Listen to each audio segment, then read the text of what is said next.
So he said to him, "What is your name?" He said, "Jacob." And he said, "Your name shall no longer be called Jacob, but Israel, for you have struggled with God and with the men and have prevailed." Then Jacob asked, saying, Tell me your name, I pray. And he said, "Why is it that you ask about my name?" And he blessed him there. So Jacob called the name of the place,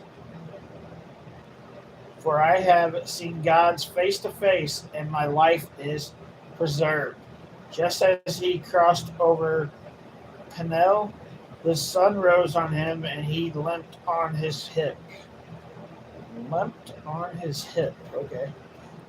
Therefore, to this day, the child of Israel do not eat the muscle that shrank, which is on the hip socket, because he touched the socket of Jacob's hip and the muscle that shrank. Now Jacob lifted his eyes and looked, and there Esau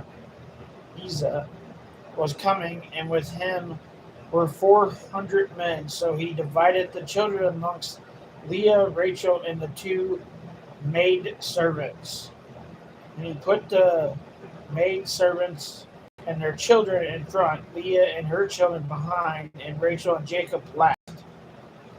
Then he crossed over before them and bowed himself to the ground 7 times until he came near to the brother.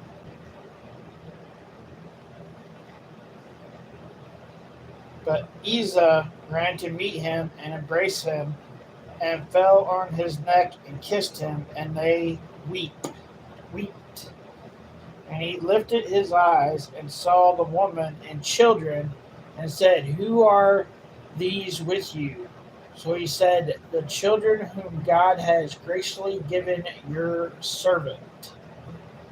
Then the maid servants came near, and their children, and bowed down. And Leah also came near with her children, and they bowed down. Afterwards, jo- Joseph and Rachel came near, and they bowed down. Then Esau said, "What do you mean by all this company which I meet?"